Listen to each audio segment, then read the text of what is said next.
বন্ধুরা আবার একটি খুব সহজ অঙ্ক নিচ্ছে। আগে একটা অঙ্কে দেখিয়েছি তোমাদের লসাগু কীভাবে করতে হয়, তোমরা এমনি ভিডিও দেখতে পাচ্ছ সেই অঙ্কটা। এবারে দেখাচ্ছি তোমাদের গসাগু কীভাবে করতে হয়।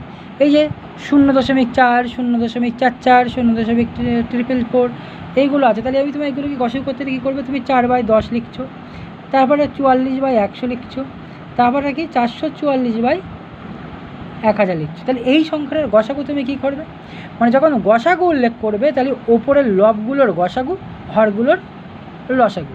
তাহলে 444, 444-এর গসাগু নিশ্চয়ই 4, আর 10, 100 আর 1000-এর লসাগু 1000। ক্লিয়ার?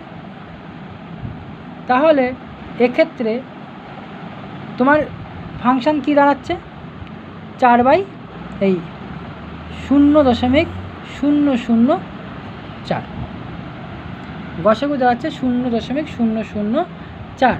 অঙ্কটার অপশানগুলো ভুল দেওয়া ছিল, অঙ্কটার অপশানগুলো হওয়া উচিত ছিল সবগুলো 0.04, 0.004, 0.0004 এইভাবে দেওয়া উচিত ছিল, যেখানে ওরা দিয়েছে অপশানগুলো ভুল।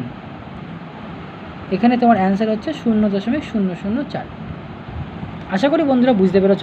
গসাগুর ক্ষেত্রে কি করবে না, উপরে যেগুলো থাকবে অর্থাৎ লবগুলোর গসাগু আর হরগুলোর লসাগু, ব্যাস, দ্যাটস দ্য সিম্পল।